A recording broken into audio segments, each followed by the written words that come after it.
Do you expect much outcome coming out of the G20 summit? Well, we should stand back for a moment and appreciate the fact that the G20, and I'm a co-founder of the G20 when it was started at summit level in 2008-9. And I remember dealing a lot with Chinese leaders at the time and American leaders at the time about what we'd do in the global financial crisis. And we decided to create this thing at summit level. One of the advantages we thought of at the time is that in geopolitics, when things get really bad between whichever countries, the thing about the G20 is it does each year bring everyone around one table. And therefore the advantage has been on this occasion is that you've had this opportunity for President Xi Jinping and President Biden to get together, as you've had, for example, with Prime Minister Albanese and President Xi Jinping. In other words, it has its own inherent value in normalizing the discourse. And then there's a further reason. This G20, because you have the 20 largest countries in the world around one table, are also saying with a common voice to our friends in Beijing and our friends in Washington, we all want a more stable US-China relationship because it's to the benefit of the entire world.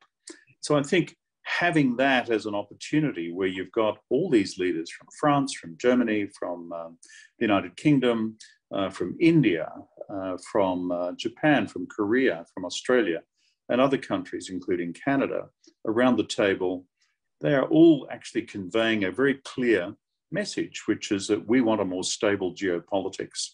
We don't wish away all the differences. They have to be worked their way through one by one by one. But I think the advantage of convening is that it makes it very physical. People know that the eyes of the world are on these two big countries to seek to resolve their difficulties in a manner which is both peaceful and stable. Mr. Prime Minister, as you have noticed on the sideline of G20, China-U.S. leadership met and promised to establish a mechanism on strategic consultations and communications. Now, how much do you see that would provide a stabilizing factor to the bilateral relations? Well, Tian Wei, what I see in the bilateral summit between President Biden and President Xi Jinping is an effort by both leaders to stabilize the relationship. You know, and I know, and your viewers know, that the relationship has been deteriorating for quite a number of years now, probably the last 3 years, perhaps even the last 5 years. And as a result, it was in a state of free fall.